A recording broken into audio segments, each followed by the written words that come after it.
un podcast de Cooperativa.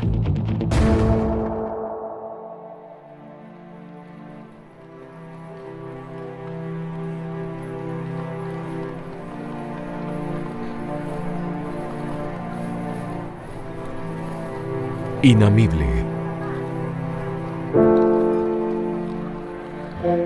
Ruperto Tapia, alias El Guarén, guardián tercero de la Policía Comunal, de servicio esa mañana en la población, iba y venía por el centro de la Bocacalle con el cuerpo erguido y el ademán grave y solemne del funcionario que está penetrado de la importancia del cargo que desempeña. De 35 años, regular estatura, grueso, fornido, el guardián Tapia goza de gran prestigio entre sus camaradas. Se le considera un pozo de ciencia, pues tiene en la punta de la lengua todas las ordenanzas y reglamentos policiales y aún los artículos pertinentes del Código Penal le son familiares. Contribuye a robustecer esta fama de sabiduría su voz grave y campanuda, la entonación dogmática y sentenciosa de sus discursos y la estudiada circunspección y seriedad de todos sus actos. Pero de todas sus cualidades, la más original y característica es el desparpajo pasmoso con que inventa un término cuando el verdadero no acude con la debida oportunidad a sus labios. Y tan eufónicos y pintorescos le resultan estos vocablos con que enriquece el idioma que no es fácil arrancarles de la memoria cuando se les ha oído siquiera una vez. Mientras camina haciendo resonar sus zapatos claveteados sobre las piedras de la calzada, en el moreno y curtido rostro de El Guarén se ve una sombra de descontento. Le ha tocado un sector en que el tránsito de vehículos y peatones es casi nulo. Las calles plantadas de árboles, al pie de los cuales se desliza el agua de las acequias, estaban solitarias, y va a ser dificilísimo sorprender una infracción, por pequeña que sea. Esto le desazona, pues está empeñado en ponerse en evidencia delante de los jefes como un funcionario celoso en el cumplimiento de sus deberes para lograr esas jinetas de cabo que hace tiempo ambiciona. De pronto, agudos chillidos y risas que estallan resonantes a su espalda lo hacen volverse con presteza. A media cuadra escasa, una muchacha de 16 a 17 años corre por la acera perseguida de cerca por un mocetón que lleva en la diestra algo semejante a un latiguillo. El Guarén conoce a la pareja. Ella es sirvienta en la casa de la esquina y él es Martín, el carretelero, que regresa de las afueras de la población, donde fue en la mañana a llevar sus caballos para darles un poco de descanso en el potrero. La muchacha, dando gritos y risotadas, llega a la casa donde vive y se entra en ella corriendo. Su perseguidor se detiene un momento delante de la puerta y luego avanza hacia el guardián y le dice sonriente: ¿Cómo gritaba la picarona? Y eso que no alcancé a pasarle por el cogote el bichito ese. Y levantando la mano en alto mostró una pequeña culebra que tenía asida por la cola y agregó: Está muerta. La pillé al pie del cerro cuando fui a dejar los caballos. Si quieres te la dejo para que te diviertas asustando a las prójimas que pasean por aquí. Pero el Guarén, en vez de coger el reptil que su interlocutor le alargaba, dejó caer su manaza sobre el hombro del carretelero y le intimó: Vas a acompañarme al cuartel. ¿Yo al cuartel? ¿Cómo? ¿Por qué? ¿Me lleva preso entonces? Profirió rojo de indignación y sorpresa el alegre bromista de un minuto antes. Y el aprehensor, con el tono y ademán solemnes que adoptaba en las grandes circunstancias, le dijo, señalándole el cadáver de la culebra que él conservaba en la diestra: Te llevo porque andas con animales. Aquí se detuvo, hesitó un instante y luego, con gran énfasis, prosiguió: Porque andas con animales inamibles en la vía pública.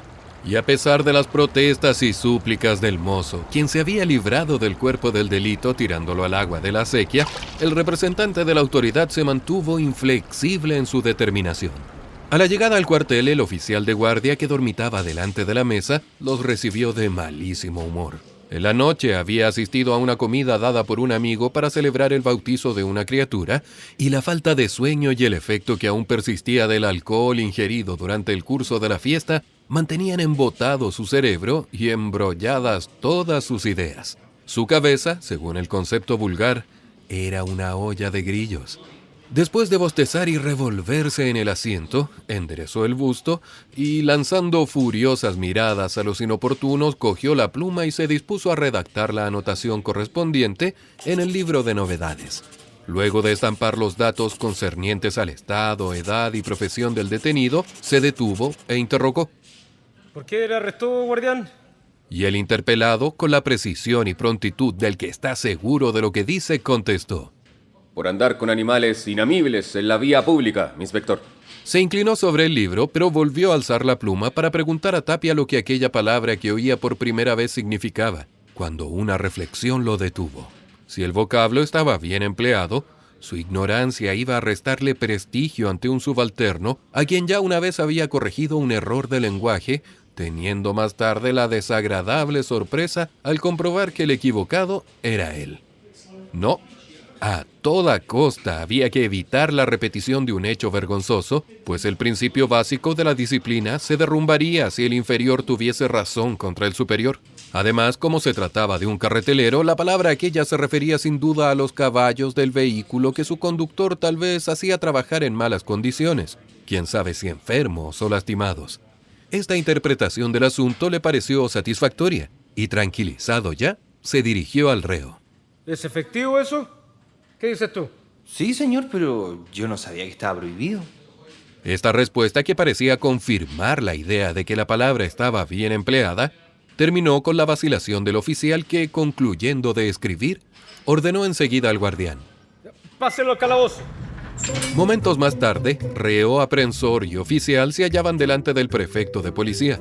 Este funcionario, que acababa de recibir una llamada por teléfono de la gobernación, estaba impaciente por marcharse. ¿Está hecho el parte? Preguntó. Sí, señor. Dijo el oficial y alargó a su superior jerárquico la hoja de papel que tenía en la diestra. El jefe la leyó en voz alta y al tropezar con un término desconocido se detuvo para interrogar. ¿Qué significa esto? Pero no formuló la pregunta.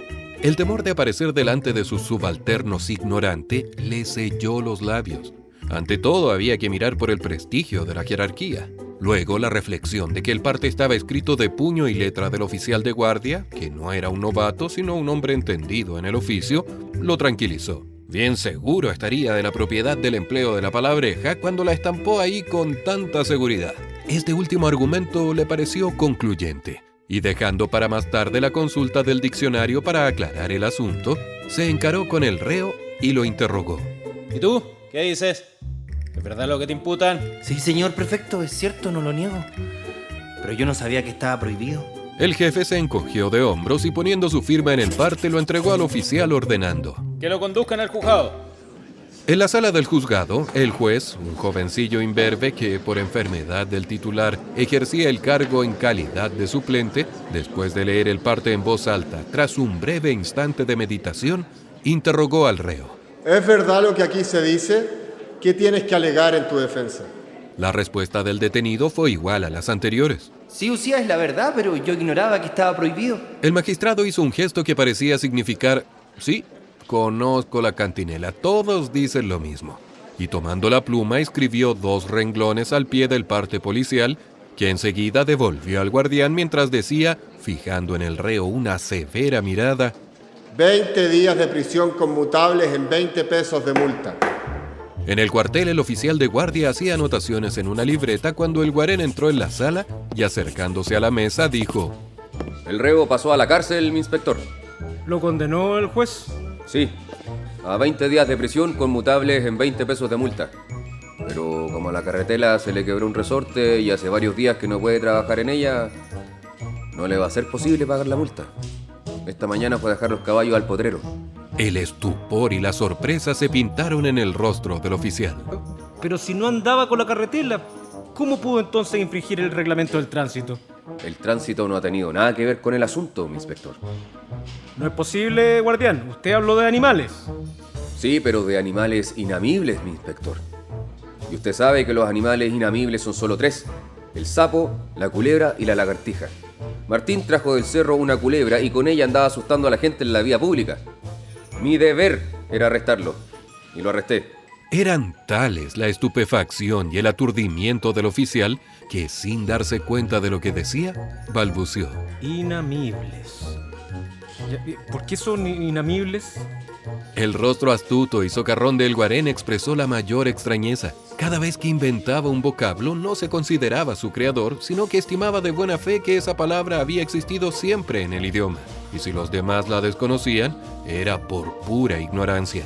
De aquí la orgullosa suficiencia y el aire de superioridad con que respondió. El sapo, la culebra y la lagartija asustan. Dejan sin ánimo a las personas cuando se las ve de repente. Por eso se llaman inamibles, mi inspector. Cuando el oficial quedó solo, se desplomó sobre el asiento y alzó las manos con desesperación. Estaba aterrado.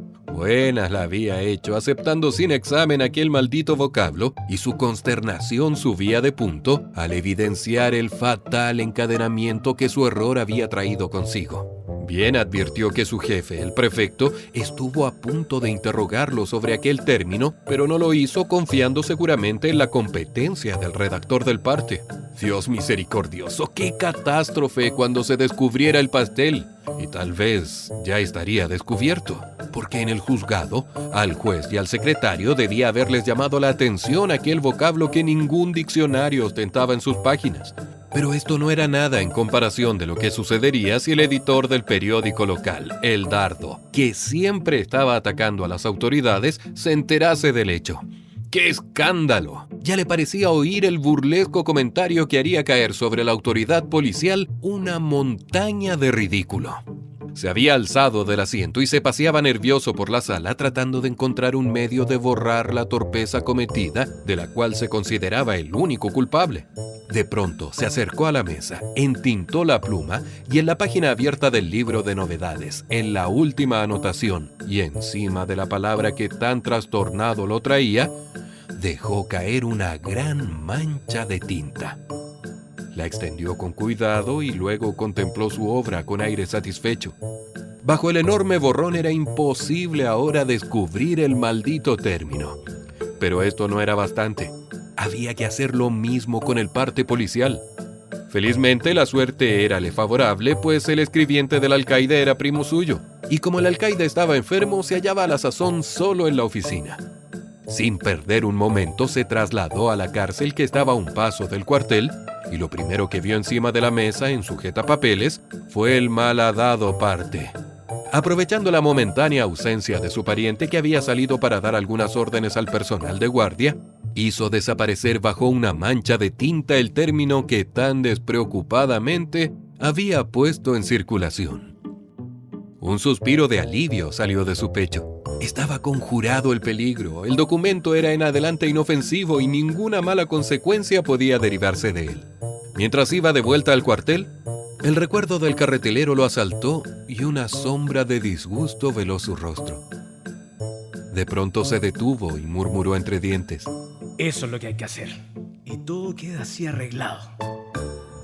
Entretanto, el prefecto no había olvidado la extraña palabra estampada en un documento que llevaba su firma y que había aceptado, porque las graves preocupaciones que en ese momento lo embargaban relegaron a segundo término un asunto que consideró en sí mínimo e insignificante.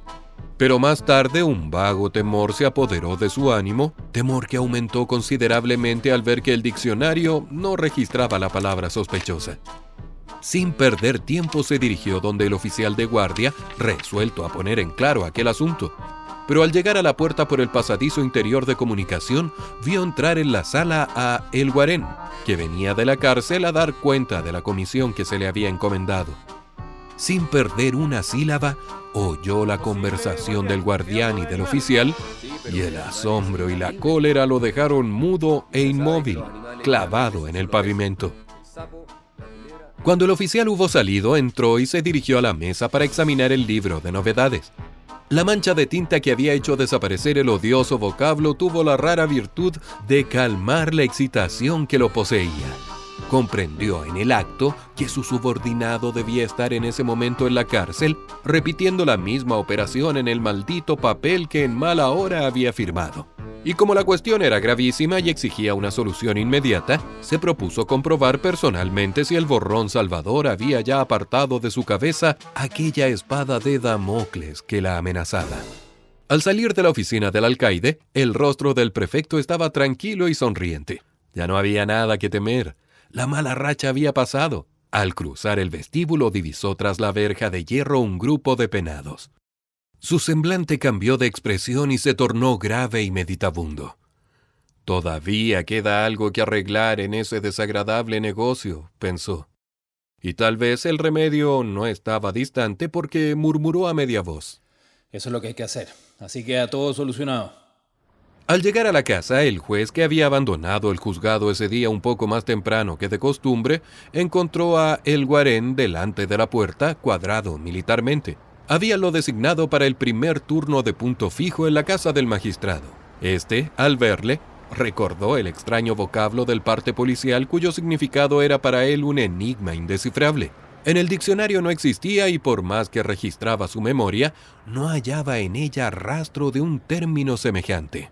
Como la curiosidad lo consumía, decidió interrogar diplomáticamente al guardián para inquirir de un modo indirecto algún indicio sobre el asunto. Buenas noches, señor juez. Contestó el saludo del guardián y le dijo afable y sonriente: Lo felicito por su celo en perseguir a los que maltratan a los animales. Hay gente muy salvaje. Me refiero al carretelero que arrestó usted esta mañana, por andar sin duda con los caballos heridos, extenuados. A medida que el magistrado pronunciaba estas palabras, el rostro de El Guarén iba cambiando de expresión. La sonrisa servil y gesto respetuoso desaparecieron y fueron reemplazados por un airecillo impertinente y despectivo. Luego, con un tono irónico bien marcado, hizo una relación exacta de los hechos, repitiendo lo que ya había dicho en el cuartel al oficial de guardia. El juez oyó todo aquello manteniendo a duras penas su seriedad, y al entrar en la casa iba a dar rienda suelta a la risa que le retozaba en el cuerpo, cuando el recuerdo del carretelero, a quien había enviado a la cárcel por un delito imaginario, calmó súbitamente su alegría. Sentado en su escritorio, meditó largo rato profundamente, y de pronto, como si hubiese hallado la solución de un arduo problema, profirió con voz queda: Sí, no hay duda. Es lo mejor. Lo más práctico que se puede hacer en este caso. En la mañana del día siguiente de su arresto, el carretelero fue conducido a presencia del alcaide de la cárcel y este funcionario le mostró 3 cartas en cuyos sobres, escritos a máquina, se leía: «Señor alcaide de la cárcel de... para entregar a Martín Escobar». Este era el nombre del detenido. Rotos los sobres, encontró que cada uno contenía un billete de 20 pesos. Ningún escrito acompañaba el misterioso envío. El alcaide señaló al detenido el dinero y le dijo sonriente: Tome, amigo, esto es suyo, le pertenece. El reo cogió 2 billetes y dejó el tercero sobre la mesa, profiriendo: ¿Ese es para pagar las multas, señor alcaide?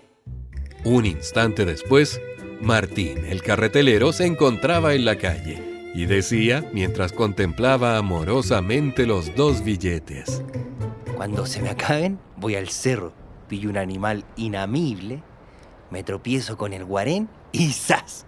Al otro día en el bolsillo, 3 papelitos iguales a esto. ¿Ah?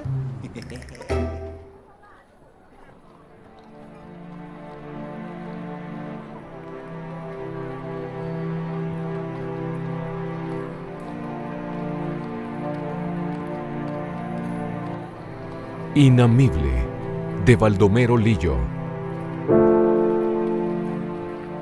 Narración: Braulio Martínez.